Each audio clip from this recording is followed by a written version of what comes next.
పాంచాలి పంచభద్రుక ఏమేమే నీ ఉన్మంత విటహట్టహాసము ఎంత మరువైత్రించును మరుపునగరాక హృదయ శ్రీలమైన నీ పరిహాసములే నా కర్ణపటము భయ్యలు కమ్ముచున్నవే అహో క్షీరవారాక. అక్కడి నుంచి స్టార్ట్ చేసి నేను అది స్టార్ట్ చేసేటప్పటికి బాలయ్య బాబు గారు కూడా స్టార్ట్ చేశారు నాతో పాటే. సో ఇద్దరం పోటాపోటీగా లాస్ట్ ఎండింగ్ వరకు అయితే ఇప్పుడు ఏమిటి కర్తవ్యం అనేంత వరకు అలుపెరగకుండా ఇద్దరం అలాగే చెప్పామన్నమాట. ఆయన క్లాప్స్ కొట్టి చాలా బాగా చెప్పావు. సో నేను ఫస్ట్ టైం వింటున్నాను ఒక ఆడపిల్ల మా నాన్నగారు డైలాగ్ చెప్పడం. సంతోషం, గుడ్ ట్రై అని చెప్పేసి ఇచ్చేసారనమాట. అది ఒక sweet memory in my life. ఈ F3 మూవీలో వెంకటేష్ గారిని అంటే ఫస్ట్ టైం లొకేషన్ చూడగానే మీ మైండ్లో అసలు ఏం రన్ అయింది? నేను ఫస్ట్ వెంకటేష్ గారిని F2లో చూశాను. తర్వాత మాట్లాడే ఇది రాలేదు, వెంకటేష్ గారు సార్తో మాట్లాడే ఇది రాలేదనమాట. F3కి వచ్చింది. లొకేషన్లోనే ఉన్నారు, ఆయన కూర్చొని ఉన్నారు. నైట్ షూట్ జరిగిందనమాట అల్యూమినియం ఫ్యాక్టరీలో. సో అప్పుడు నమస్తే సార్ అంటే నమస్తే అని చెప్పి ఎంత చక్కగా మాట్లాడతారు తెలుసా. తర్వాత మా సీను కాన్వర్జేషన్ వచ్చినప్పుడు ఈ సీను ఒక ఏంటంటే జస్ట్ ఫ్రెండ్లు అయితే ఎలా మాట్లాడుకుంటారు అట్లా. సో ఇప్పుడు నేను ఈ ఎక్స్ప్రెషన్ ఇస్తాను, తర్వాత నువ్వు ఇది చెప్పమ్మా. ఆయనే కరెక్ట్ చేస్తాడు. అలా కాదు ఇలా ఇవ్వు బాగుంటుంది అని చెప్పేసి సారే సజెస్ట్ చేసేవాడు అనమాట.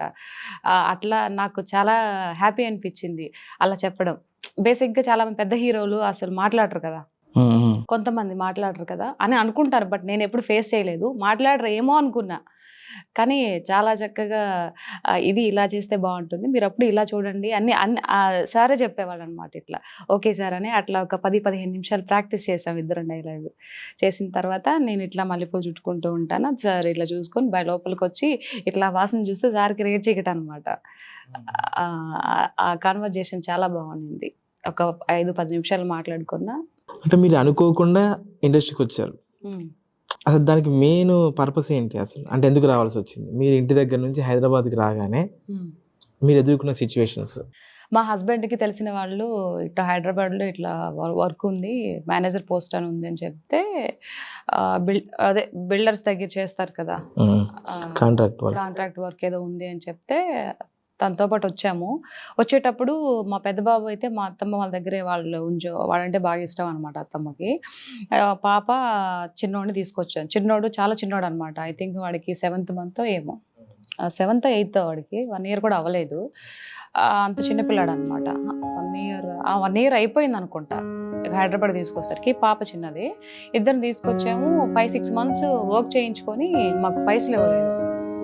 ఇంటి రెంట్ మేమే కట్టుకోవాలి, ప్రతిదానికి మేమే ఖర్చు పెట్టుకోవాలంటే మేము ఇంటి దగ్గర ఉత్త చేతులతో వచ్చాము, మేమేం డబ్బులు తీసుకొచ్చుకోలేదు.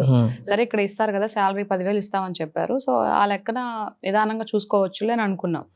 వాళ్ళు ఇవ్వకుండా హ్యాండ్ ఇచ్చారనమాట.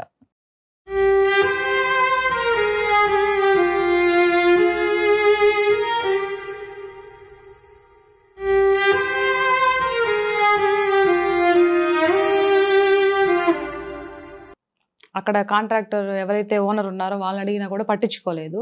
సో అప్పుడు ఇంటి రెంట్ ఇది ఇబ్బంది అయిపోయింది. పోనీ ఇంటి రెంట్ ఒక రకం అయితే ఫుడ్ తినడానికి కూడా ఇది అయిపోయింది. పిల్లలకి పాలు, చిన్నోడికి పాలు కానీ పాపకు బిస్కెట్లు ఇట్లాంటివి చాలా సఫర్ అయ్యామన్నమాట.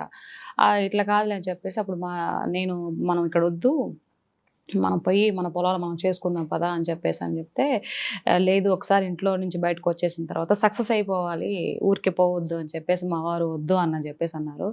మరి అయితే నా వైపు నుంచి ఇప్పుడు నువ్వు కష్టపడుతున్నావు కదా, సరైనోడు మూవీలో సెట్ ఇంకా ఇక్కడ డబ్బులు ఇవ్వాలా, ఏదో ఒకటి చేయాలి కదా, పిల్లకాయలని పెళ్ళాన్ని పోషించుకోవాలి కదా. సో సరైనోడు మూవీలో ఆ కృష్ణ మీద గడ్డ మీదకి వెళ్ళి పాపం అక్కడ రోజు వెయిట్ చేసేవాడు అనమాట. చీకటితో 3:30కి లేచి స్నానం చేసి రెడీ అయ్యి దేవుడి దీపం పెట్టి 4-4:30 కల్లా అక్కడ నిలబడితే ఏదైనా వర్క్ ఉందంటే చెప్పి పోయేవాళ్ళు. సో ఈరోజు అందరూ ఎంత అభిమానిస్తున్నారు బంధువుల్లో అని అంటే ఆ రోజు ఎవరు ఇది చేయలేదు. అమ్మాయి ఇండస్ట్రీలోకి వచ్చింది అంటే ఫ్యామిలీ సపోర్ట్ చాలా అవసరం. ఫ్యామిలీ తర్వాత ఇప్పుడు ఆల్రెడీ మీకే ఒక ఫ్యామిలీ అంటే మీ హస్బెండ్ ఉన్నారు, ఐ థింక్ పిల్లలు ఉంటారు. అసలు మేజర్ సపోర్ట్ వాళ్ళది ఉండాలి. సో మీ జర్నీలో అసలు మీ వారు ఆ సపోర్ట్ ఏంటి అసలు? సో నాకు ఈరోజు నేను ఈ స్థాయిలో ఉన్నానంటే 3 వ్యక్తులండి. ఒకటి మా అత్త, మా మామయ్య, ఇంకొకటి నా భర్త. ఈ 3కి నేను కృతజ్ఞత చెప్పుకుంటాను. ఎందుకు అనంటే మా అత్తమ్మ, మా మామయ్య గారు నా ముగ్గురు పిల్లల్ని చూసుకోకుండా సపోర్ట్ చేయకుండా ఉంటే ఈరోజు హైదరాబాద్లో ఉండేవాళ్ళం కాదు. అట్ ది సేమ్ టైం ఇండస్ట్రీకి వచ్చిండేదాన్ని కాదు. ఒకవేళ ఇండస్ట్రీకి వచ్చినా కూడా ఈరోజు ఈ స్థితిలో ఉండేదాన్ని కాదు. అది మా అత్త మా మామయ్య వాళ్ళు అంత సపోర్ట్ చేశారు. తర్వాత నా హస్బెండ్ అనమాట. ఇప్పుడు పిల్లాడికి ఆలో ఎలా నేర్పిస్తారో, సో ఇండస్ట్రీకి వెళ్తున్నావు కదా అని చెప్పేసి ప్రతి అడుగడుగున ఆడిషన్కి వచ్చేటప్పుడు కానీ ఫస్ట్ స్టార్టింగ్లో ఉన్నప్పుడు ప్రతి ఇక్కడికి నా ఇంటితో వచ్చి ఇది ఇలా ఉండాలి, ఇట్లా వెళ్ళాలి, ఇట్లా డైలాగ్ డెలివరీ కూడా ఏదైనా ఆడిషన్ ఇచ్చినప్పుడు ఇలా చెప్పాలని ప్రతిదీ తనే చెప్పేవాడు. సో నా లైఫ్లో వీళ్ళ ముగ్గురికి నేను రుణపడి ఉంటాను. అట్ ది సేమ్ టైం నా పిల్లలు కూడా నాకు బాగా సపోర్ట్ చేశారు. నా పిల్లలు నేనంటే చాలా ఇష్టం వాళ్ళకి. చాలా చిన్నపిల్లలు అప్పుడు వదిలిపెట్టేసి మేము హైదరాబాద్ రావడం జరిగింది. అప్పుడు కొంచెం చాలా బాధగా ఉంది. చిన్నపిల్లలప్పుడు వదిలేసి పెడితే మనకి ఎలా బాధ ఉంటుంది కదా.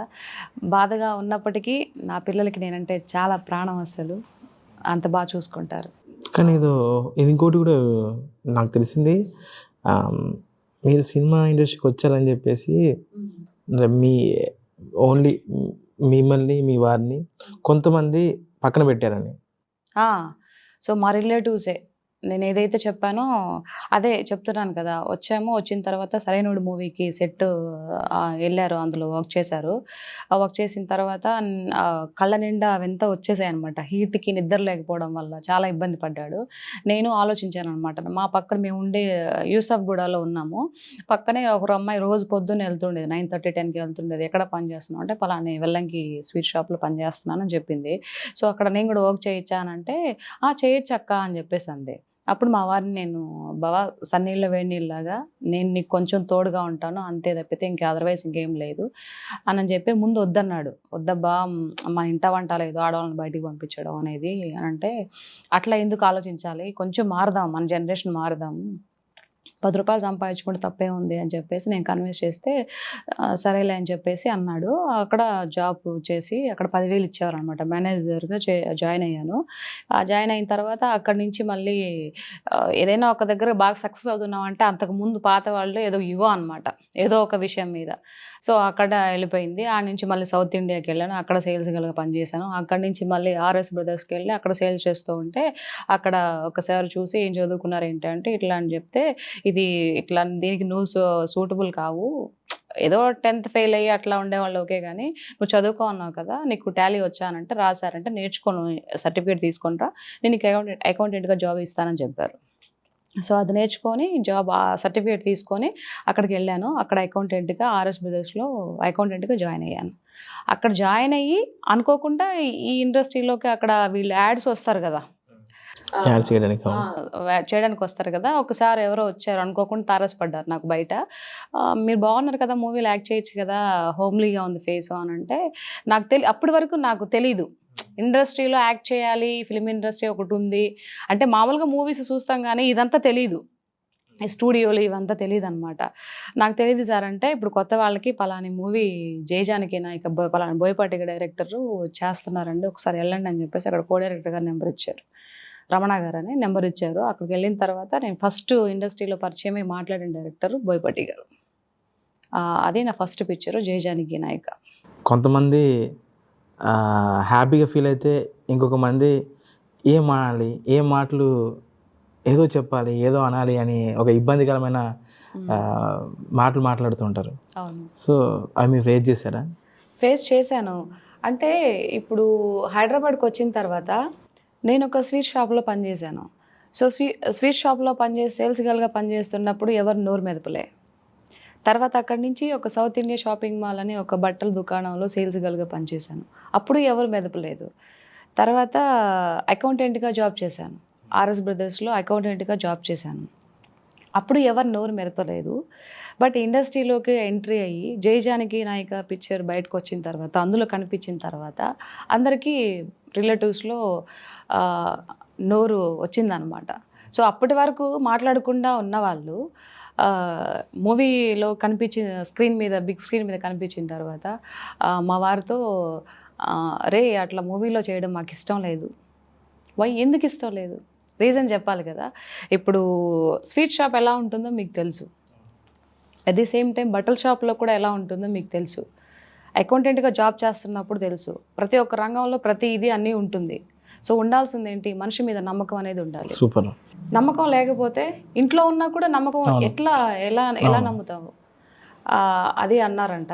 సో మా హస్బెండ్ నాతో చాలా రోజుల తర్వాత ఆ విషయం చెప్పారు, ఇలా అంటున్నారు బంధువులు అని. అంటే ఒక స్టెప్ ముందుకేసి మనం ఎదుగుతుంటే అది బాగాలేదు, చేయకూడదు. సో ఇలా వచ్చాయన్నమాట. బట్ వాళ్ళందరూ ఈరోజు మళ్ళీ పూసుకొని రాసుకొని మాట్లాడుతూ ఉన్నారు. ఆ రోజు అలా అన్నారు, ఈరోజు ఇలా ఉన్నారు. రైట్. అంటే ఇండస్ట్రీలో స్టార్టింగ్ రాగానే కొంతమంది ఫ్యామిలీ మెంబర్స్ కానివ్వండి, బంధువులు కానివ్వండి, చాలా హ్యాపీగా ఉంటారు, మనకు సంబంధించిన వ్యక్తులు సినిమాలో కనబడుతున్నారండి. ఇంకొంతమంది ఏమందామా, ఏం మాట్లాడేద్దామా అని కాసుకొని చూస్తుంటారు. సో అలాంటి మనుషులు మీకు తారసపడ్డారా? ఏ విధంగానంటే మనం మూవీస్లో కనిపించడం కానీ, వాళ్ళు ఏమనుకుంటారా, ఒక మూవీతో అయిపోద్దులే, ఇలాంటి వాళ్ళకి అవకాశాలు ఇస్తారా అని. ఇలాంటి వాళ్ళంటే ఎవరు, ఇండస్ట్రీకి వచ్చి ఇప్పుడు ఒక స్టార్డమ్లో ఉండే వాళ్ళంతా ఎలాంటి వాళ్ళు, కింద నుంచే కదా వస్తారు. సో ఇప్పుడు ఫర్ ఎగ్జాంపుల్ రామారావు గారు ఒక మంచి ఉన్నత జాబ్లో ఉన్నప్పటికీ కూడా దాన్ని రిజైన్ చేసి సినిమా ఫీల్డ్లో యాక్ట్ చేద్దామని వచ్చారు. సో ఆయన ఏం లేని వారైతే కాదు కదా. సో ప్యాషన్ అన్నమాట, యాక్ట్ చేయాలనే ఒక ఇది ఆయనకి. అంటే ముందు ఎట్లా ఉంటే మనకు తెలియదు, నాకు తెలీదు. సో మనం ఏదో మూవీలో చూసి ఉన్న పరిజ్ఞానంతో మాట్లాడుతున్నాను. సో అట్లా ఇండస్ట్రీకి మనం కూడా ఏదో చేద్దాము. నాకు చిన్నప్పటి నుంచి యాక్టింగ్ అంటే ఇంట్రెస్ట్ ఉంది. ఫస్ట్ యాక్టింగ్ చేయాలని, మామూలుగా యాక్టింగ్ అంటే ఇంట్రెస్ట్ ఉంది కానీ సినిమాలో యాక్ట్ చేయాలని ఇది లేదు. నాకు సింగింగ్ అంటే ఇష్టం. పాటలు చిన్నప్పటి నుంచి బాగా పాడేదాన్ని అనమాట. మా అమ్మ వాళ్ళు ఇంట్లో ఎక్కడ పడితే అక్కడ ఏదో పాట పాడుతూ మా అమ్మ తిట్టేది ఎప్పుడు, ఏంటి పాట పాడుతూ ఉంటావు ఎప్పుడు, ఏదో ఒకటి స్నానం చేసేటప్పుడు కూడా నీకు అదే పని అయినా చిన్నప్పటి నుంచి. అట్లా నాకు సింగర్ అవ్వాలని బాగుండింది. తర్వాత హైదరాబాద్ వచ్చిన తర్వాత మా వారు ఇన్స్టిట్యూట్లో కూడా జాయిన్ చేశారు. జాయిన్ చేసిన తర్వాత మరి ఎందుకో విధిరాత ఏమో కానీ సింగర్ అవ్వాలనుకున్నా. నేను నా ప్రమేయం లేకుండానే ఆర్టిస్ట్ అయిపోయాను. నేను ఒకటి అవ్వాలనుకుంటే దైవం ఇంకొకటి తెలుసు. మీలో పర్ఫార్మెన్స్ ని, ఎక్స్ప్రెషన్స్ ని ఇవన్నీ స్క్రీన్ మీద చూస్తున్నాం కానీ సినిమాలో F3 ద్వారా చూసాం కూడా. సో మీలోని సింగర్ చాలా మంది తెలియదు కదా, ఒక్కసారి అలా పాడు గజాలా పాడు. సాంగ్ అంటే ఇప్పుడు పాడాలా? ఒక చిన్న లైన్, మీ లైన్ పాడితే మీకోసం లైన్ లో ఉంటారు. ఓకే. తొలిసారి మిమ్మల్ని చూసిందే మొదలు, కదిలాయి మదిలో ఎన్నెన్నో కథలు, ఎన్నెన్నో కథలు. జో అచ్యుతానంద జో జో ముకుంద, లాలి పరమానంద రామ గోవింద. జో జో తొలిసారి మిమ్మల్ని చూసింది మొదలు, కదిలాయి మదిలోన ఎన్నెన్నో కథలు, ఎన్నెన్నో కథలు. విధంగా పాడితే లాస్ట్ లైన్లో గోవింద అన్నట్టు సింగర్స్ కూడా గోవింద అంటే, మీరు సింగర్ కాకపోవడమే మిగతా సింగర్స్కి చాలా ప్లస్ పాయింట్ అనుకుంటా. నేర్చుకుంటున్నాను, నేర్చుకుంటే ఇంకా పర్ఫెక్ట్ అయ్యి. కానీ మీరు వాడిన ఈ లిరిక్, మీరు వాడిన ఈ లైన్స్ ఏదైతే ఉన్నాయో చాలా మంది చూసే అబ్బాయిలకి తొలిసారి మిమ్మల్ని చూసింది మొదలు అంటే మీరు ఎవరు అనాల్సిన అవసరం లేదు, మిమ్మల్ని చూస్తే అందరూ అంటారు. షూటింగ్ అనగానే మీకు ఎంత ప్యాషన్ ఉందో, సో యాజ్ ఏ ఉమెన్గా కొన్ని ఇబ్బందులు కూడా ఫేస్ చేసి ఉంటారు మీరు. ఓకే. ఇబ్బందులు అంటే చీకటితో పొద్దున లేయడం ఇబ్బంది అండి. షూటింగ్ ఉన్నప్పుడు అంటే అది కాదు, అంటే ఆన్ లొకేషన్లో మీరు చాలా బాధపడ్డ సిచ్యువేషన్ అవ్వచ్చు, లేదంటే ఏదైనా ఇబ్బంది పడ్డ సిచ్యువేషన్ అవ్వచ్చు, ఏదైనా ఉందా అంటే ఏం చెప్తారు దానికి? ఆన్ లొకేషన్లో బాధపడిన సిచ్యువేషన్ ఏంటంటే, నేను ఎప్పుడు మర్చిపోలేను ఒక విషయం. బ్రాండ్ బాబులు అని ఒక మూవీ వచ్చింది. ఆ మూవీకి మారుతి గారు ఆల్రెడీ కాస్టింగ్ అంతా ఓకే చేసి నన్ను సెలెక్ట్ చేశారు. అందులో హీరోకి పిన్ని క్యారెక్టర్ అనమాట. దానికి డైరెక్టర్ ప్రభాకర్ గారు. ఆ షూట్‌కి వెళ్ళాము. కాస్ట్యూమ్స్ అంతా రెడీ అయిపోయింది. మేకప్ వేసుకున్నాం అయిపోయింది. ఒక చిన్న సీన్ ఫస్ట్ స్టార్ట్ అయింది. నాకు వాళ్ళు చెప్పలేదు. లుక్ ఎటు చూడాలో చెప్పలేదు. ఆ లుక్ సరింగా ఇవ్వలేదని చెప్పేసి నా మీద పెద్దగా అరిచేసి అంతా గందరగోళం చేసి ఎవరు తీసుకొచ్చారు? ఎట్లాంటోళ్ళంటే అట్లా డూమ్ డామ్ అది ఇది అని చెప్పేసి నన్ను చాలా బాధ పెట్టారండి. అది నేను లైఫ్‌లో మర్చిపోలేను. బట్ నేను యాక్టింగ్ రాని దాన్ని కాదు, చేయలేకలేని కాదు. అవతల వాళ్ళకి ఓపిక లేదు. వాళ్ళకి చేయించుకోవాలి ఒక ఆర్టిస్ట్ చేత మనం చెప్పి, ఒక 2 సార్లు కాదు 3 సార్లు అని చెప్పి చేయించుకోవాలి అని ఇది లేదనమాట. కాబట్టే అది అట్లా జరిగింది. చాలా బాధపడిన సన్నివేశం నాకది. అది ఎప్పటికి నేను మర్చిపోను. అది నాకిప్పటికి గూడా కళ్ళ ముందు అలా అలా మెదులుతుంది. చాలా బాధపడ్డాను నేను. అప్పుడు మీరేమన్నారు? ఆ! నేనేం అనలేదు. మీరు నాకు ఏ విషయం చెప్పలేదు. లుక్ ఏటని చెప్పలేదు. మీరు చెప్పకుండా మీ మిస్టేక్‌ని నా మీద రుద్దడం చాలా తప్పండి అని చెప్పేసి అక్కడి నుంచి వెళ్ళిపోమన్నారు కాబట్టి మధ్యాహ్నం లంచ్ చేసుకొని వెళ్ళిపోమన్నారు. బట్ అప్పటి వరకు నేను ఆగలేదు. అంటే అప్పుడు కారు లేదు. వాళ్ళు అరేంజ్ చేసిన వరకు ఉండాలి కదా! మనం అక్కడి నుంచి చాలా కోకాపేట అటు సైడ్ చాలా లాంగ్ లొకేషన్ అప్పుడు. వాళ్ళు అరేంజ్ చేసి పంపించారనమాట. ఆ రోజంతా ఏడుస్తూనే ఉన్నా నేను. అసలు చిన్న విషయానికి ఏంటబ్బా ఇంత ఇది చేశారు. అది మనసులో ఏం పెట్టుకొని చేశారో ఏంటో అర్థం కాలేదు.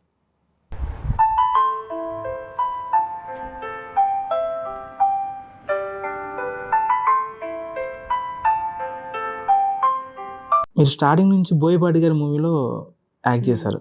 జయ జానకి నాయక, ఇంకా జయ జానకి నాయక, వినయ విజయరామ చేశారు. ఈ 2. ఇప్పుడు రామ్ గారి మూవీలో ఉన్నారా? రామ్ గారి మూవీలో నేను లేనండి. నాకు ఆల్రెడీ అక్కడ మేనేజర్ గారు కాల్ చేశారు. ఆ మూవీ నుంచి వచ్చింది కానీ నాకు చాలా చిన్న క్యారెక్టరు, ఏదో పోలీస్ కానిస్టేబుల్‌లో అందరూ గుంపులో ఉంటారు అని చెప్పారు. పోనీ ఏదైనా డైలాగ్ ఉందా అని అడిగాను. డైలాగ్ ఏం లేదండి అని చెప్పేసి అన్నారు. సో ఇంక నేను దాన్ని ఒక స్టార్ డైరెక్టరు మిమ్మల్ని ఏదో మాట అంటే ఆ రోజు మీరు చాలా ఇబ్బంది పడి లొకేషన్ నుంచి అలిగిపోయారని, దాని తర్వాత అదే డైరెక్టర్ మళ్ళీ పిలిచి మిమ్మల్ని బుజ్జగించారని తెలిసింది. అది ఎంతవరకు నిజం? బుజ్జగించారనేం కాదు కానీ, సరే వాళ్ళ పేర్లు అవన్నీ ఎందుకులే కానీ, జరిగిన మాట వాస్తవమే కానీ, అంటే పైకి ఒకలాగా మాట్లాడతారు. సో మైక్ పట్టుకొని స్టేజ్ మీద అందరి ముందర ఒక రకంగా మాట్లాడతారు. కానీ దాని బ్యాక్ సైడ్ ఏం మాట్లాడతారనేది దాన్ని ఫేస్ చేసిన వాళ్ళకే తెలుస్తుంది. సో ఏం తెలుసుకోకుండా అలగా జనం అనేసి, అలగా జనాన్ని నమ్మడం నాది తప్పు అని అనేస్తే ఎవరు అలగా జనం కాదు. అందరూ మంచివాళ్ళే. అలగా జనం ఎవరు ఉండరు. సో ఆ నోటి నుంచి ఆ మాటలు రావడం అనేది నాకు నచ్చలేదు. మీరు అనుకోలేదా మరి ఆ క్షణం? అంటే ఇప్పుడు నేను ఎవరు డైరెక్టర్ ఏమన్నా పడే ఆర్టిస్టులు ఉంటారు. ఇప్పుడు నేను ఒక మాట రివర్స్గా అంటే నా పరిస్థితి ఏంటి అని ఎప్పుడు ఫీల్ అవ్వలేదా? పడొచ్చు. ఎప్పుడు డైరెక్టర్ అనే వ్యక్తి మనకి ఏదన్నా ఒక క్యారెక్టర్ ఇచ్చినప్పుడు ఆ క్యారెక్టర్ చేయలేకపోతే, సో ఎక్స్ప్రెషన్ సరిగ్గా పండించకపోతే ఒక తిట్టే అరిచే హక్కు ఒక డైరెక్టర్కి ఉంటుంది. I agree with. కానీ అసలు ఏం లేకుండానే అరవడం అనేది, ఒక మనిషిని ఇట్లా చీప్గా మాట్లాడడం అనేది నాకు నచ్చదు. అలాంటి వ్యక్తులే మళ్ళీ స్టేజ్ మీదకి ఎక్కి మైక్ పట్టుకొని బాగా ఏదో పెద్ద ఉన్నత ఇదిలోగా మాట్లాడతారు. ఏం చేస్తాను ఇంకా అట్లాంటి. మళ్ళీ ఆ డైరెక్టర్ పిలిచి మీకు అవకాశం ఇస్తానంటే వెళ్ళి చేస్తారా? చేయను లైఫ్లో చేయను. అంతే. ఎంత పెద్ద అవకాశం ఎంత పెద్ద అవకాశమైనా సరే ఇంకా ఆ డైరెక్టర్ పిలిచినా నేను చేయను. నాకు ఆ వర్డ్ నచ్చలేదు. నాకు చాలా పెయిన్ అనిపించింది అక్కడ. అలగా జనగానే నమ్మడమే నాదే తప్పు అని అంటే ఎవరు అలగా జనం? అసలు అది ఆ మాట నోటికెళ్ళి ఎలా వస్తుంది? ఎట్లా అంటారు ఒక మనిషిని? నువ్వు అలగా జనం అని ఎట్లా అంటావు? ఏ ఇదిలో అంటావు? వాళ్ళేమన్నా బయట అడుక్కో తినేవాళ్ళా? కాదు కదా. అడుక్కో తినేవాడైనా మనం అలగా జనం ఎందుకు అనాలి? ఎందుకు అంటాము? వాడి వృత్తి అది. వాడు అడుక్కొని తింటాడు. మనం ఆ హక్కు లేదు మనకి. పెట్టేవాడికి కొట్టే హక్కు ఉందంటారు కదా. ఇప్పుడు రోడ్డు మీద అడుక్కొని తినేవాడైనా మనం ఎందుకు అంటాం? మనకు అనే హక్కు లేదు. ఆయన ఇష్టం అతనిది. సో అలగా జనం అనే మాట నాకు నచ్చలేదు కాబట్టి నేను చాలా బాధపడ్డాను. అది పైన భగవంతుడే చూసుకుంటాడు. ఎవరైనా ఒక మాట అన్నారంటే అది ఊరికనే పోదు. అది ఏదో ఒక రూపంలో వాళ్ళు దెబ్బతింటూనే ఉంటారు. అది చూస్తారు, వాళ్ళకే అర్థమవుతుంది. తర్వాత రియలైజ్ అయ్యి నేను ఒకప్పుడు ఒక మాట అన్నాను అని చెప్పి ముందు నువ్వు ఒక మాట అనేసి 4 గోడల మధ్య ఒక మాట అనేసి మళ్ళీ అదే 4 గోడల మధ్య లేదులేమ్మా సారీ క్షమించు అని అంటే అది ఎంతవరకు ఇదో నాకు అర్థం కాదు. ఒక మనిషిని బాధపడే ఇప్పుడు అద్దాన్ని పగలగొడతామండి, అది మళ్ళీ తిరిగి యథాప్రకారంగా అతుక్కుంటుందా? అతుక్కోదు కదా. టక్కన నోటి నుంచి ఒక మాట అనేసేసి అది కొట్టిన దెబ్బైనా మర్చిపోద్దేమో కానీ నోటికెళ్ళి వచ్చిన మాట పోదంట. గ్రేట్ అసలు. అంటే మీరు ఈ రోజుల్లో అవకాశం కోసము హర్ట్ అయినా పర్లేదు అని అనుకునే వ్యక్తులు ఉన్నారు. అలాంటి వ్యక్తులు ఉంటారు కాబట్టి నేను అట్లా ఉండనండి. సో, నాకు అవకాశం ఇచ్చినప్పుడు నేను ఫర్ ఎగ్జాంపుల్ చెప్తున్నా. ఏదో ఒక డైరెక్టర్ నాకు అవకాశం ఇచ్చారు. సపోజ్‌కి మీరే డైరెక్టర్ పొజిషన్‌లో ఉన్నారు. మీరు ఒక పెద్ద డైరెక్టరు. సో, ఒక మంచి క్యారెక్టర్‌కి నన్ను అనుకుంటున్నారు. సో, నేను అది లొకేషన్‌లో వచ్చాను. ఆయన చెప్పిన ఎక్స్‌ప్రెషన్ నేను ఇవ్వలేకపోతున్నాను. లేదంటే డైలాగ్ సరిగ్గా చెప్పలేకపోతున్నాను. డైలాగ్ రోలింగ్ అవుతుంది. ఆయన చెప్తున్నాడు. 2 టేక్స్, 3, 4, 5, 10 వరకు అయింది. అప్పుడు నువ్వు నన్ను అరవచ్చు. చిచ్చి నిన్ను నమ్మి నీకు డైలాగ్ క్యారెక్టర్ ఇచ్చినందుకు నువ్వు ఇట్లానా చేసేది? నువ్వేదో బాగా యాక్ట్ చేస్తావు అనుకున్నాను. బట్ అసలు నీకు యాక్టింగే రాదు అని చెప్పి నువ్వను. అప్పుడు అందరి ముందర అను. సో, నేను తలదించుకుంటాను. ఇంకా నేను బెటర్ అవ్వడానికి ప్రాక్టీస్ చేసుకుంటా. సో, ఆయన చెప్పింది కరెక్టేను. నాకు యాక్టింగ్ రావట్లేదు అని చెప్తా. అది నీకు హక్కు ఉందప్పుడు. నువ్వు క్యారెక్టర్ ఇవ్వలేదు, ఏం లేదు. నువ్వు అసలు ఎట్లా ఆ మాట ఎట్లా అంటారు అనేది నాకు బాగా మైండ్‌లో పడిపోయింది అది. నాకు నచ్చలేదు. ఆ వర్డ్ నచ్చలేదు నాకు. ఇండస్ట్రీలో ఇప్పుడు మీలా ఉంటే మీరు సక్సెస్‌ఫుల్‌గా ముందుకెళ్తారా? అసలు అవకాశాలు మీకు వస్తాయా ఇలా ఉంటే? ఇప్పుడు ఒకటండి నేను నాలానే ఉంటాను. ఎప్పుడు ఒకరి మీద రాయి ఎప్పుడైతే ఎయకుండా ఉంటామో ఎప్పటికి సక్సెస్ అవుతాం. ప్రతి ఒక్కడి మీద వాడు మనల్ని ఏం అనకపోయినా కూడా వాడి మీద రాయేసామనుకో, వాడి గురించి చవాకులో అది లేడీ కానీ, జెంట్ కానీ మాట్లాడుతున్నామనుకో, ఎప్పటికీ ఎక్కిరాం అక్కడే ఉంటాం. యాడేసిన గొంగళి ఆడే ఉంటది. సో, మన బిహేవియర్‌ని బట్టే మనకి ఇది ఉంటుంది. ఆఫ్టర్ F3 తర్వాత సీత గారు హ్మ్. ఎంత రెమ్యునరేషన్ తీసుకుంటున్నారు? ఆఫ్టర్ F3 తర్వాత ఇప్పుడు ప్రెజెంట్ అయితే 25,000. 25,000 తీసుకుంటున్నారు. ఫస్ట్ మీరు ఇండస్ట్రీలో తీసుకున్న ఫస్ట్ రెమ్యునరేషన్ ఎంత? ఏ సినిమాకి? 'జై జానకి నాయక' మూవీకి 3,500 ఇచ్చారు. ఓకే. స్టార్టింగ్ రెమ్యునరేషన్ అది. సో, అకౌంటెంట్‌గా జాబ్ చేస్తుంటే నాకు 12,500 వచ్చేది పర్ మంత్. నేను రావడానికి కూడా కారణం ఆ చిన్న అమౌంటే అనమాట. 'జై జానకి నాయక' మొత్తం 5 డేసో, 6 డేస్ చేశామనమాట. Per day 3,500. ఆ 500 పట్టుకొని ముందు 500 అన్నారు. ఆ 500 ఇయలేదు. 3 లెక్కే ఇచ్చారు. ఇప్పుడు 5 మూళ్ళ 15,000. నాకు ఎందుకో దీన్ని బ్యారేజ్ చేసుకుంటే ఇది ఎక్కువ అనిపిచ్చింది. ఇదేదో బావుంది కదా! ఇక్కడ 1 మంత్ కష్టపడితే 12,500 వస్తుంది. మూవీలో అయితే నీకు 5 డేస్‌కే 15 వచ్చింది కదా! ఇదేదో బావుంది కదా! అని చెప్పేసి వన్ ఆఫ్ ది అది కూడా రీజను ఇండస్ట్రీకి ఎక్కువ మొగ్గు చూయించడానికి. సో, యాక్టింగ్ చేద్దాము అనేసి. ఇంట్రెస్ట్ ఉంది. కష్టపడి ఇంకా చేద్దాము కానీ అనేసి. ఎవ్రీడే అవకాశాలుండవు. ఎవ్రీడే అవకాశాలుండవు. బట్ వచ్చినప్పుడు మంచిగా ఉంటది అనిపిచ్చింది. ఆ తర్వాత ఇంకా ఒక ఫోటో పట్టుకొని ఒక స్టూడియోలో ఫోటో దిగించుకొని దాని బ్యాక్ సైడ్ పలానా సీత మహాలక్ష్మి అని రాసి, ఫోన్ నంబర్ రాసి, అడ్రెస్ రాసి ఇచ్చేవాళ్ళమనమాట. అక్కడ వాళ్ళు చూసి కాల్ చేసి ఆడిషన్‌కి పిలిచేవాళ్ళు. పిలిచేవాళ్ళండి. ఉన్నమాట అబద్ధం ఎందుకు చెప్పడం గానీ పిలిచేవాళ్ళు. ఆ ఫోటో చూసి ఎవరో ఈవిడ ఫోటో చూసే కదా పిలుస్తారు. బావుంటేనే కదా కాల్ చేస్తారు. పిలిచి ఆడిషన్ తీసుకునేవాళ్ళు. అట్లా వచ్చినాయన్నమాట అవకాశాలు. రెగ్యులర్‌గా లేడీ ఆర్టిస్ట్‌లు చాలా మంది చెప్పే ఇబ్బందులు మీరు ఫేస్ చేసారా? ఆడిషన్స్, అవకాశాలు అంటే సంథింగ్ ఎక్స్‌పెక్ట్ చేసి చాలా మంది చెప్తూ ఉంటారు కానీ బట్ నేనెప్పుడు ఫేస్ చేయలేదండి అట్లా. హ్మ్. ఇట్లా మీరనేది ఆ! కమిట్మెంట్. సో, అది మాట్లాడడానికి కూడా నాకు నచ్చక ఓకే. లేదండి. అట్లా ఏం లేదు.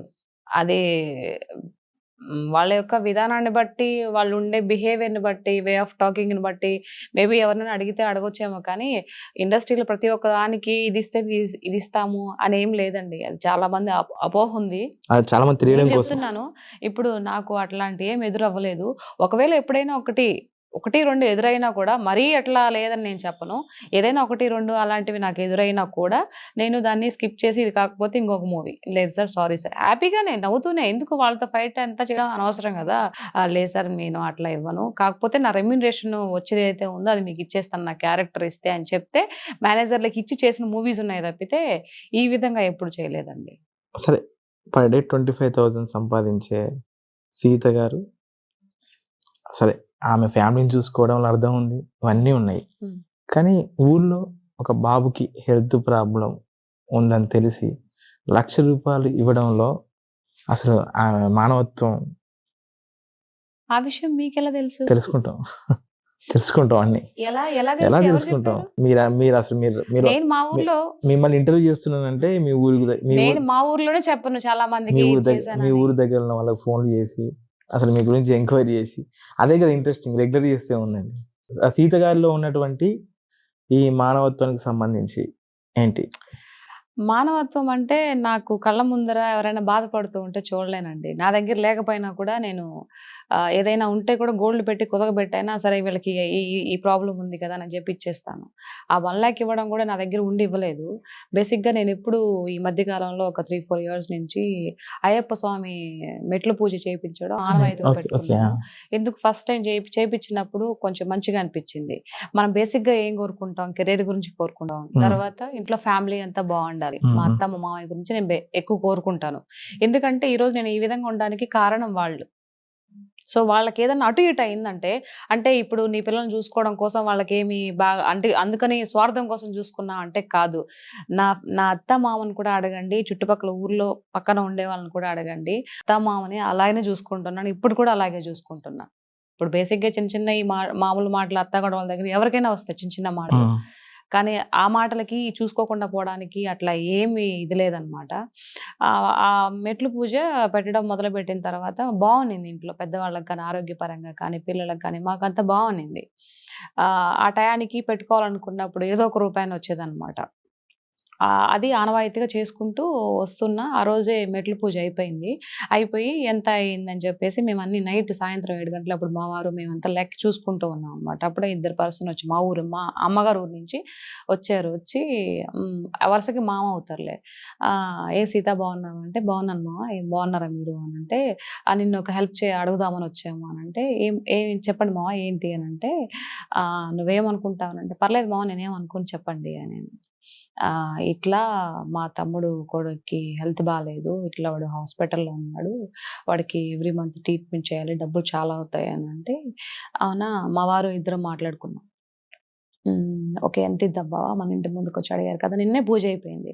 సో, పూజ అనంటే దేవుడికి సంబంధించి అన్ని లక్షలు లక్షలు ఖర్చు పెట్టాను. దాదాపు 1,50,000 లాక్ అయింది. పూజ అంతా అయిపోయేటప్పటికి. పెట్టాము. సరే మొన్న దేవుడు పంపించాడేమో అయ్యప్ప స్వామి పరీక్షిస్తున్నాడేమో ఏంటో అని చెప్పేసి మా హస్బెండే అన్నారు. సరే ఒకటిద్దామా అని చెప్పేసి నేను ఇంకా 10,000 అనుకున్నాను. కాదు 1,00,000 అని 1,00,000 ఇద్దామా అనంటే, ఇప్పుడు మన దగ్గర అంత బడ్జెట్ లేదు కదబ్బా! ఉన్నాయి 3,00,000 ఉన్నాయి. మనకి కారు, ఇల్లు కట్టించాము. ఈఎంఐ, కారు ఇవన్నీ వస్తాయి కదా! పర్సనల్ లోన్ 3 ఉన్నాయి కదా! ఆయన పేరుతో ఒకటి, నా పేరుతో 3, 4 ఉన్నాయి. ఉన్నాయి కదా అనంటే, పర్లేదులే ఏదో ఒకటి తీసుకుందాము అని చెప్పేసి, మనం ఒకరికి హెల్ప్ చేస్తున్నాం మనకు భగవంతుడే ఇస్తాడు అని మా వారు చెప్పారు. ఇద్దరం మాట్లాడుకొని సరే 1,00,000 ఇస్తాము. బట్ ఒక 10 డేస్ మాకు టైం ఇయ్యండి అని చెప్పి 10 డేస్ బిఫోరే 1,00,000 చెక్ రాసి వాళ్ళకి ఇచ్చామనమాట. అతని అకౌంట్‌లో మా వారే ఏసారనమాట. ఆ అబ్బాయి అకౌంట్‌లో. తను ఇప్పటికీ కృతజ్ఞత చూపిస్తాడు నేను కనిపించినప్పుడల్లా. సీత ఎవరు ఇవ్వలేదు. ఎంత పెద్ద ఈవెన్ మా నెల్లూరుకు సంబంధించి కలెక్టర్ కూడా 50,000 ఇచ్చాడంట. కానీ నీది ఎంత పెద్ద మనసు సీత ఉన్న దాంట్లోనే ఇచ్చావు అని చెప్పేసి చాలా సంతోషం అనిపించింది. ఒక బాబుకి నేను ఇవ్వగలుగుతున్నాను. ఆ భగవంతుడు నాకు ఆ శక్తినిచ్చాడు. నేనేదో పెద్ద ఇది కాదు. అది చేయించింది కూడా నేను భగవంతుడే అనుకుంటాను. ఇవ్వడానికి కూడా ఆ శక్తినిచ్చింది కూడా ఆయనే అని అనుకుంటాననమాట. ఆ బాబు ఇప్పుడు బాగున్నాడు. మొన్న అడిగాననమాట వాళ్ళ నాన్నగారు బ్యాంక్ దగ్గర కనిపిస్తే, "ఎట్లా ఉంది బాబుకంటే?" "బాగుంది సీత" అని చెప్పేసి. "చాలా హెల్ప్ చేశావు. నీ మేలు మర్చిపోలేను. జన్మలకు మర్చిపోలేను" అని చెప్పేసి. "నా బిడ్డ నా కళ్ళ ముందు ఉన్నన్ని రోజులు నాకు నువ్వే కనిపిస్తావు సీత" అంటే, "పర్లేదండి బాగా చూసుకోండి" అని చెప్పేసి అక్కడి నుంచి వర్కౌట్ అవ్వడం జరిగింది. సో, అంటే మేము అడిగిన చాలా క్వశ్చన్‌కి మీరు ఆన్సర్ చెప్పారు. సో, మీకు ఇష్టమైన ఒకటి ఇప్పుడు మీకు సర్ప్రైజింగ్‌గా ఇవ్వబోతున్నాను. ఏంటండి అది? ఏంటంటే ఇది. చూసారా అమ్మాయిలు పానీపూరి అంటే చాలు ఎంత పగలబడి నవ్వుతారు. అంత ఇష్టం వీళ్ళకి. ఫేవరెట్. ఇది మీకోసం ఎక్స్క్లూజివ్‌గా. అయ్యో! Thank you. తింటూ మాట్లాడండి, మీరు తింటూ తింటూ మాట్లాడండి. కాదు, ఇంటర్వ్యూ అయిపోయినాక తినచ్చా? ఒక్కటి తినండి బాబు మా కోసం. మీరు తింటూ ఒక ఆన్సర్ చెప్పాలి. తింటూ ఆన్సర్ చెప్పాలా? ఆ, ఆ. పానీపూరి అదృష్టం చేసుకున్నట్టుంది ఎందుకండి? మీ చేతిలో.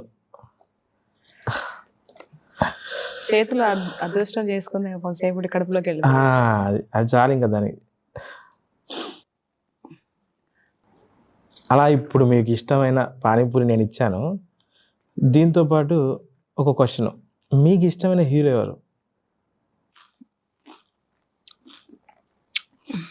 Megastar Chiranjeevi garu and power star Pawan Kalyan garu. అంతేనా? ఎప్పటి నుండి అసలు? చిన్నప్పటి నుండి? చిన్నప్పటి నుంచి. అప్పుడు అసలు మీకు మెగాస్టార్ గారి సినిమాలో ఒక క్యారెక్టర్ అవకాశం వచ్చింది అనుకోండి, అప్పుడు మీ పరిస్థితి ఏంటి? నిద్రపోతారు రాత్రి? ఇంకా నిద్రపోవడాలు లేవు అనమాట. ఎప్పుడెప్పుడు షూటింగ్ జరుగుతుందా, ఎప్పుడెప్పుడు సార్ని చూద్దామా, ఆ ఇదిలోనే ఉండిపోతాను. అలాంటి అవకాశం వచ్చి ఎవరైనా చెప్పారు ఇక్కడ ఇలా పలాని చిరంజీవి గారి మూవీలో మీకు ఒక క్యారెక్టర్ ఉందని చెప్తే ఇంకా అసలు నాకు ప్రాణమే పోయిద్దేమో. అదొద్దు. సో అంటే ఇంకొకటి, ఇప్పుడు చిరంజీవి గారు మీకు ఎదురుగా నిలబడి ఉండి ఒక 5 నిమిషాలు మాట్లాడే అవకాశం వస్తే మీరు ఆయనతో ఏం మాట్లాడతారు?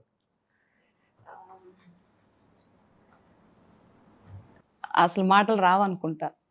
చిరంజీవి సార్ ఎదురుగా నిలబడ్డారు అని అంటే ఇంకా మాట్లాడడం ఉండదు, ఇంక ఇలాగే చూస్తూ ఉండిపోతాం. సో ఒక లైక్ దేవుడు అనమాట, దేవుడిలాగా అనమాట చిరంజీవి గారు కానీ and power star Pawan Kalyan garu కానీ వాళ్ళిద్దరు. తర్వాత ఈ మధ్య కాలంలో మన రామ్ చరణ్ గారు, ఎన్టీఆర్ గారు, తర్వాత మహేష్ బాబు గారు, తర్వాత ప్రభాస్ గారు. సో ఆ తర్వాత వాళ్ళిద్దరు మించిన తర్వాత వచ్చిన అభిమానం అనమాట ఇది. సో ఇప్పుడు మనం ఇండస్ట్రీలో ఉండే హీరో వాళ్ళందరూ కూడా రాకింగ్ అంట. అసలు మన తెలుగు ఇండస్ట్రీ చేసుకున్న పెద్ద గొప్ప వరం ఇలాంటి వాళ్ళంతా ఉన్నారు అంటే ఇండస్ట్రీలో. తర్వాత వాళ్ళు కానీ తర్వాత యంగ్గా వచ్చే వాళ్ళు అయితే ఎవరైతే ఉన్నారు, బన్నీగా మన అల్లు అర్జున్ గారు కానీ, తర్వాత విజయ్ దేవరకొండ కానీ, నితిన్ గారు కానీ, వీళ్ళంతా అసలు ఒక్కొక్కరు ఒక్కొక్క ఆనిముత్యాలన్నమాట. మన తెలుగు ఇండస్ట్రీ ఎప్పుడో పుణ్యం చేసుకుందండి. కాబట్టి ఇంత గొప్పగా యాక్ట్ చేసే ఆర్టిస్టులు మనకు దొరకడం మన అదృష్టం. ఇప్పుడు బాలయ్య బాబు గారు నెక్స్ట్ మూవీలో ఉన్నారా మీరు? అనిల్ రావిపూడి గారి సినిమాలో? లేదండి, చేయలేదా? పిలుపు రాలేదా? రాలేదు. ట్రై చేశారా? వెళ్ళాను, ఆఫీస్కి వెళ్ళొచ్చాను కానీ బట్ చెప్తా అన్నారు. ఆల్రెడీ మూవీ కూడా అయిపోవచ్చింది కదా. ఓకే. అంటే ఇవ్వలేదు అని అంటే అక్కడ కుదరలేదు, అంతే. క్యారెక్టర్స్ ఉండకపోవచ్చు, అందరూ ఉంటారు కదా మనలాగా, వాళ్ళందరికీ అవకాశాలు ఇవ్వాలి కదా. అంటే ఇప్పుడు ప్రజెంట్ ఏ మూవీ జరుగుతుందండి? సో ఈ ప్రజెంట్ రిలీజ్కి అయితే అలనాటి రామచంద్రుడు అనే ఒకటి ఉంది. ఆ రిలీజ్ డేట్ ఇంకా తెలియదు. చేసిన మూవీస్ తర్వాత సెల్ఫిష్ అనే ఒక మూవీ చేశాను. తర్వాత నెక్స్ట్ మంత్ రిలీజ్కి అయితే తురుముకాల్లో అనే మూవీ ఉంది. మరో జాతిరత్నాల టైప్? మరో జాతిరత్నాల లాగా చాలా బాగా వచ్చింది మూవీ. ఎవరి కాంబినేషన్ అండి అది? వేరే కొత్త అతను కూడా అండ్ కాంబినేషన్లో చేశాను. అది కూడా నెక్స్ట్ మంత్ రిలీజ్కి ఉంది. సో ఆ తురుంకాల మూవీని కూడా అందరు చూసి ఆదరిస్తారని మనస్ఫూర్తిగా మీ ఐ డ్రీమ్ ద్వారా చెప్తున్నాను. దాని తర్వాత ఇంకొన్ని మూవీస్ జరుగుతున్నాయి అన్నమాట. అదండి. ఓకే, ఉండాలి మీరు బిజీగా. అండ్ మీరు క్యారెక్టర్ ఆర్టిస్ట్గా కొంచెం బిజీ అవుతున్నారు కదా, సో మన తెలుగు డైరెక్టర్లకి మీరు విన్నవించుకునే చిన్న మాట ఏంటి? చిన్న మాట అంటే ప్రజెంట్ ఇప్పుడు తెలుగు ఫిలిం ఇండస్ట్రీలో వెళ్తున్న ప్రతి ఒక్క డైరెక్టర్కి నా హృదయపూర్వక ధన్యవాదాలండి. సో నాలాగా తెలుగు ఫిలిం ఇండస్ట్రీలో చాలామంది గొప్ప ఆర్టిస్టులు ఉన్నారు. సో వాళ్ళని కూడా మీరు గుర్తించి అంటే ఎంతసేపటికి ప్యాడింగ్ ఆర్టిస్టులనే కాకుండా సో మాలాంటి వాళ్ళని కూడా గుర్తించి వాళ్ళకి ఒక అవకాశం ఇస్తే వాళ్ళలో కూడా టాలెంట్ ఉంది గుర్తించి వాళ్ళకి కూడా ఒక అవకాశం ఇవ్వమని ప్రతి ఒక్క డైరెక్టర్ని నేను కోరుకుంటున్నాను. తప్పుగా ఏదన్నా మాట్లాడుంటే క్షమించండి.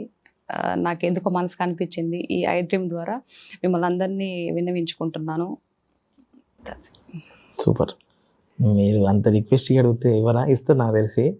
అండ్ ఇంకొకటి నేను కూడా ఇంకో దగ్గర చూసినట్టు గుర్తు ఉప్పెనలో ఒక చిన్నగా సాంగ్ లో కనిపించారు.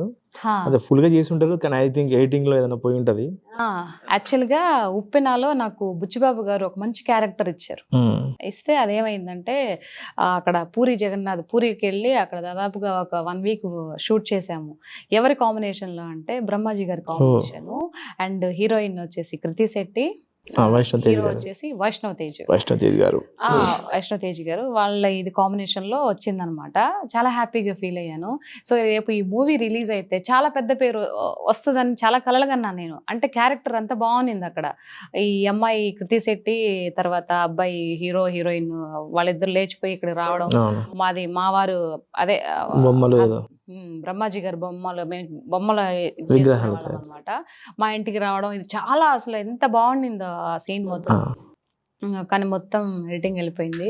ఏ మాటగా ఆ మాట చెప్పుకోవాలండి, బ్రహ్మాజీ సార్ అసలు ఎంత బాగా సపోర్ట్ చేస్తారు. నిజంగా మంచి పర్సన్ అండి. అంటే నేను వాళ్ళతో యాక్ట్ చేశాను కాబట్టి మనకు తెలుస్తుంది, మిగతా వాళ్ళ సంగతి మనకు తెలియదు కదా. సో ఏదన్నా డైలాగ్ చెప్పాలంటే యాక్టింగ్, సో ఇది ఇలా చేయమ్మా, ఇది బాగుంటుంది, నువ్వు ఇలా చెప్పు అని తను చెప్పడం. కొత్త పర్సన్ అయినప్పటికీ కూడా నాకు అంత నేముడు లేకపోయినప్పటికీ కూడా అంత బాగా చెప్పేవాళ్ళం. ఇప్పుడు వైష్ణవ్ తేజ్, కృతి శెట్టి గారికి ఇద్దరికి అది ఫస్ట్ మూవీ ఉప్పెన. సో ఇప్పుడంటే పర్ఫార్మెన్స్ ఇదంతా నెక్స్ట్ లెవెల్కి వెళ్ళిపోయింది, చాలా బిజీగా ఉన్నారు. అవును. అప్పుడు ఆన్ టైం మీరు లొకేషన్ లో ఉన్నారు కదా, అప్పుడు వాళ్ళ యాక్టింగ్ స్కిల్స్ మీరు చూసారు కదా, అంత గొప్పగా ఎక్స్ప్రెషన్స్ ఇచ్చారా? దానికి బుచ్చిబాబు గారు పడ్డ కష్టాలు ఏంటి?